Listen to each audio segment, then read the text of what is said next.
మీరు కొత్తగా business start చేయాలనుకుంటున్నారా? మార్చ్ 16-17 హైటెక్స్ లో ఫ్రాన్సెస్ ఇండియా బిగ్గెస్ట్ ఫ్రో ఎక్స్పో. నేను పోటీ చేద్దాం అనుకుంది ఎమ్మెల్యే గానా ఎంపీ గానా అని అనుకున్నా. సమస్య ఏముందంటే చాలా మంది పెద్దలను కోరుకున్నారు మీరు రెండిట్లో పోటీ చేయమని. కానీ కన్ఫ్యూజన్ ఏముంటదంటే క్రాస్ ఓటింగ్ ఉంటుందా, నిలబడతామా లేదా, ఇవన్నీ ఉన్నాయి. అది ఎలా చేద్దాం ఏంటి అనేది ఇంకొద్ది రోజుల్లో ఒకటైతే ఖచ్చితంగా చెప్పగలను. నిన్న భీమవరం పులపర్తి ఆంజనేయులు గారికి ఇచ్చాను, తిరుపతి ఏమో జంగ శ్రీనివాసులు గారికి ఇచ్చాను, గాజువాకేమో తెలుగుదేశం వాళ్ళు తీసేసుకున్నారు అనుకుంటాను ప్రస్తుతానికి. సో పోనీ పిఠాపురం తీసుకుందామంటే మా ఉదయ్ ఉన్నాడు ఇక్కడ. సో ఉదయ్ని ఏం అడగాలో తెలియట్లే. సో ఉదయ్ని అడిగి పిఠాపురమే ఖాయం చేసుకోమని చెప్తాను.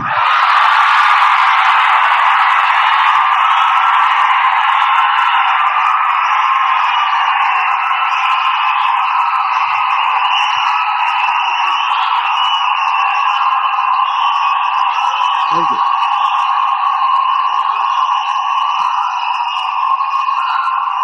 పిఠాపురం 2009 నుంచి కూడా 2009 నుంచి కూడా 2009 నుంచి కూడా అందరూ 2014లో పార్టీ పట్టగానే ఫస్ట్ నాకు పిఠాపురం నుంచి అడిగారు పోటీ చేయమని. మళ్ళీ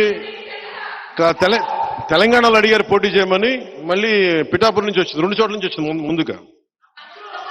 కానీ పిఠాపురం నేను ఎందుకు పోటీ చేయట్లేదు లాస్ట్ టైం అంటే, నేను రాష్ట్రం కోసం ఆలోచించేవాడిని. నేను నిజంగా చెప్పండి, నా ఎన్నికల గురించి ఎప్పుడు ఆలోచించలే. నేను మ్యాక్సిమం అనుకున్న అనంతపురం అర్బన్ నిలబడదాం, వల్ల అనంతపురం జిల్లాలో నిలబడదాం.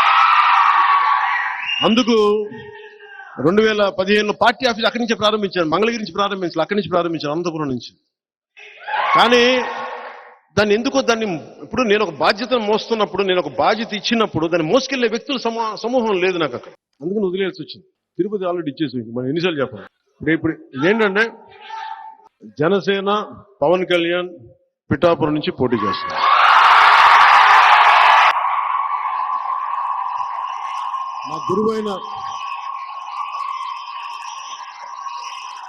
నా గురువు దత్తాత్రేయుల అవతారమైన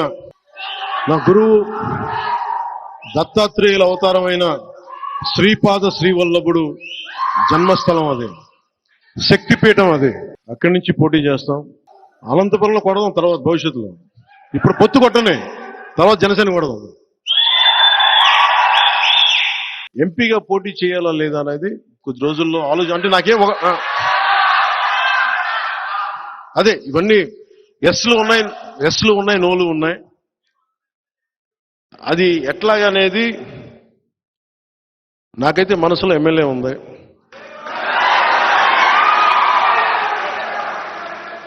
అందుకని నేను దాని మీద ఏం వ్యాఖ్యానించట్లేదు.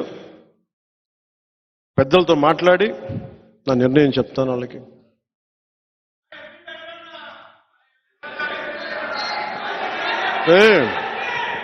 అంటే సీఎం అంటే సెంట్రల్ మినిస్టర్, ఆ మాట కోసమా మీరు? చేద్దాం ముందు కాదు, కొంత నేలని ఇక్కడ కడుగుదాం. ఇక్కడ కొంత పార్టీ నిర్మాణం ఎలా జరగాలి, ఎక్కడికి అని ఇవన్నీ కూర్చోబెట్టుకొని ఇవన్నీ ఈసారి 21 స్థానాలకి పరిమితం అయిపోయినా కానీ, మొన్నదాకా 98% స్ట్రైకింగ్ రేట్ అని చెప్పా. ఇప్పుడు 100% కొట్టాలి.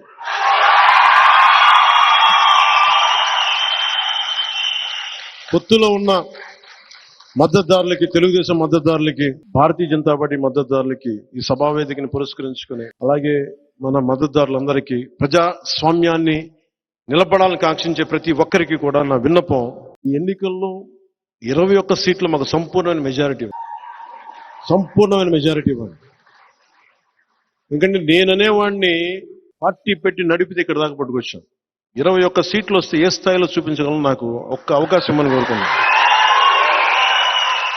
నేను జగన్ లాగా ఏమి పని చేయకుండా ఒక్క ఛాన్స్ అని అడగట్లేదు జగన్ లాగా. నాకు మీకు 10 సంవత్సరాల తర్వాత ఇప్పుడు నోరు తెరిచి అడుగుతుంది, మా 21 సీట్లని, మా పొత్తుని గెలిపించండి. ప్రతి యువతి యువకులకి, పెద్దలకి, పిన్నలకి, అందరికీ కూడా చేతులెత్తి, గుంతెత్తి, నోరెత్తి, చెయ్యెత్తి అడుగుతున్నా, అభ్యర్థిస్తున్నా, మా పొత్తుని గెలిపించండి. జనసేనని గెలిపించండి.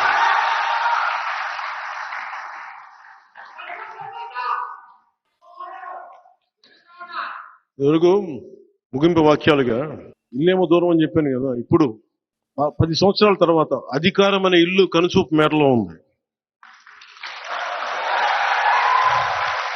ఒకప్పుడు దీపం లేదు, కానీ ఇప్పుడు చేతిలో వెలుగులు విరజమ్మే కాగడం ఉంది. గుండెల నిండా ఒక పవన్ కళ్యాణ్కే కాదు ధైర్యం, మొత్తం సమూహానికి ఉన్న ధైర్యం. మనం కాకపోతే ఇంకెవరు, జనసేన కాకపోతే ఇంకెవరు. సో మనస్ఫూర్తిగా మీ అందరికీ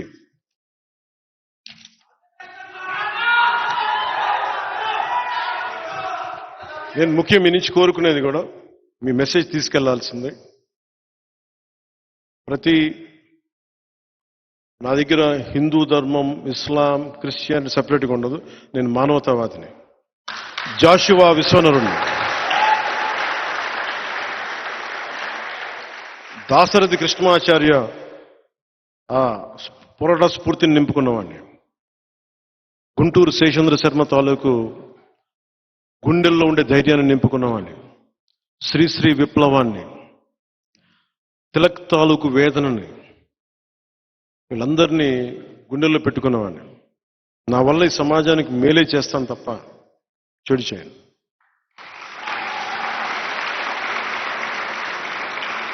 ప్రధానమంత్రి గారు కూడా నేను ఎంత నలిగానో నాకు తెలుసు. ఈ దశాబ్ద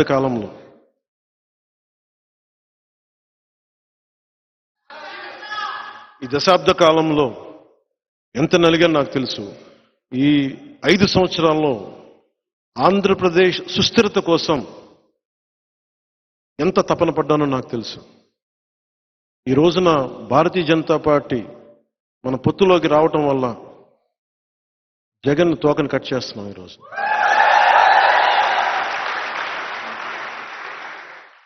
కాకపోతే ఇక్కడి దాకా తీసుకురావడానికి చాలా చాలా నలిగాం, చాలా చాలా ఇబ్బందులు పడ్డాం, త్యాగం చేశాం. అందరూ గ్రహిస్తారని, దీన్ని గుర్తిస్తారని వ్యక్తిగతంగా నేనేం గుర్తింపు కోరుకోను. రాష్ట్ర ప్రయోజనాల కోసం అందరం కలిసికట్టుగా ఉండాలి. Beyond caste, beyond creed, beyond religion, beyond region, we all should be as one. ఒకళ్ళే.